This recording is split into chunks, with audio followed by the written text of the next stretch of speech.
Hey guys, welcome back to Zach Going Fire. Today we're going to review our investment performance for 2025 and we're going to go over what our plans are for 2026 with our withdrawal plans, being that we're going to retire this year.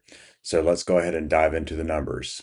Okay, so when you're looking at your performance, it's important to know exactly what you're looking at.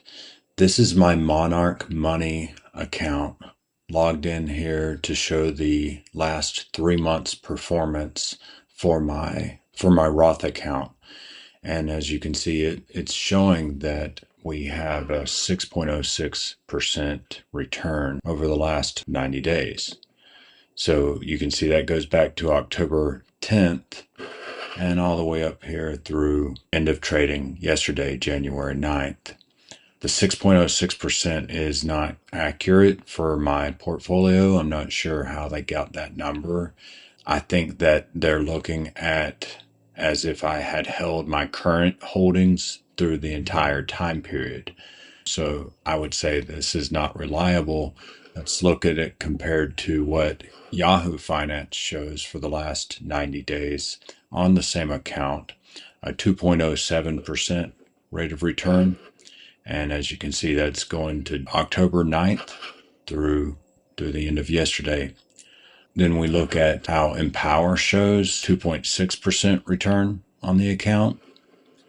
And then we look at M1 Finance for the last 90 days, and it is showing 2.82% rate of return. So in M1 Finance, one of the things I like about it is that you can change how it shows the return. You can see the time-weighted return, which helps you compare your return relative to benchmarks, shows your performance of your asset allocation, excludes the impact of your buys, sells, and cash flows, versus the money-weighted return, which helps you understand your internal rate of return, shows performance of asset allocation and timing of trades, and reflects the timing and size of your buys and sells and cash flow.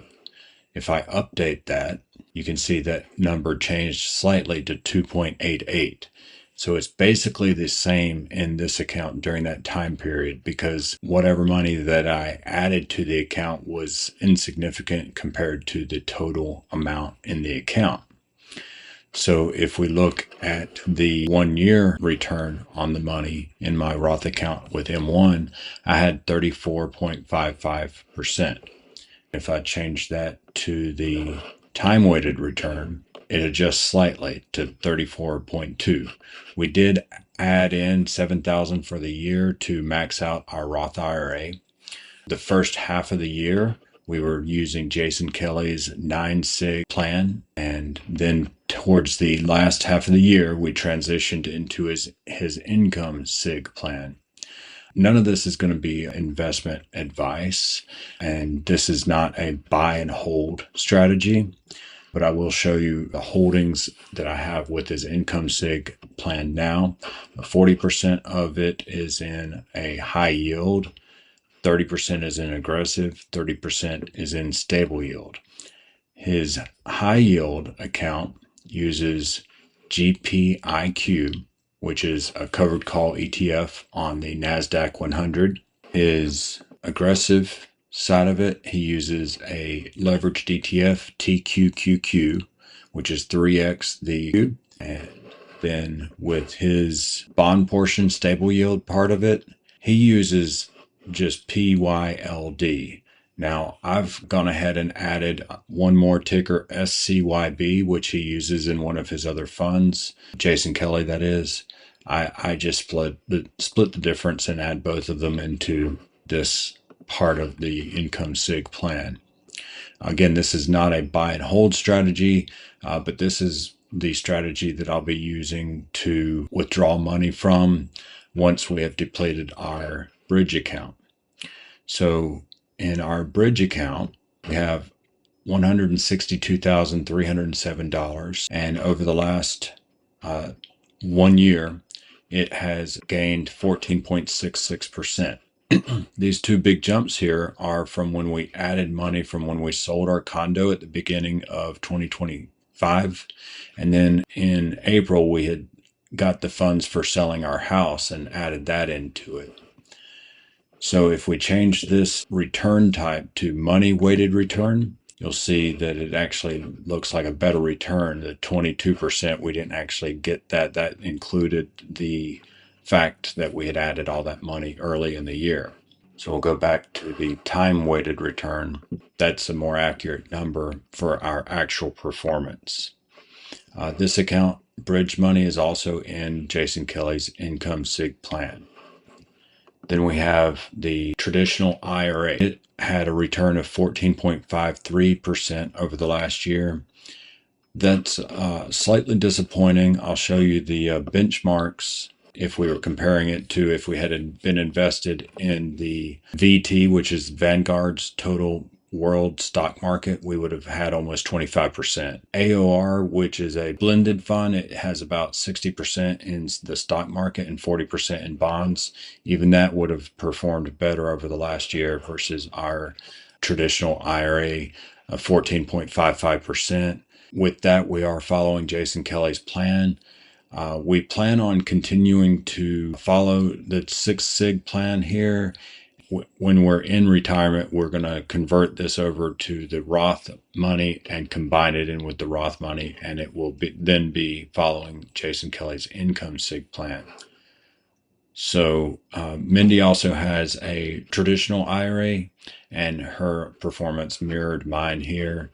And she also has her Roth IRA, and her performance mirrored mine there. So then we have the allocation breakdown of our net worth here. The post-tax money, 75% of it is in the Roth IRA, and that's following Jason Kelly's income sig plan. The pre-tax, 2.5% of our money, that's in the traditional IRAs, following Jason Kelly's Six Sig plan. And the same with the HSA money. Most of that is invested in Jason Kelly's Six Sig plan. So being that it's such a small percent, we're just going to leave those as they are now. The taxable account, that's our bridge account, 15% of our money, and that's following Jason Kelly's income sig plan. Then we have our uninvested money, which is about half cash and about half the value of our vehicles, which we'll be selling this year to use to pay for our living expenses. So I'm pretty happy with our overall performance of our investing, especially with how we were able to get the over 30% return with our Roth accounts following Jason Kelly's 9 Sig plan the first half of the year. And that has allowed us to be able to retire this year and start taking withdrawals out of the accounts.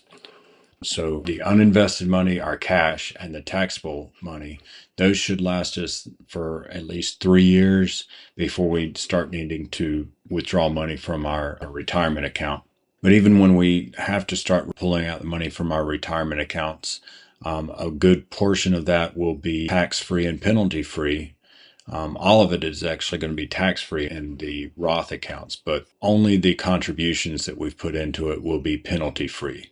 We should be able to last on the contributions up until I'm about 57 or 58 years old, and then we'll be hit with the 10% early withdrawal penalty.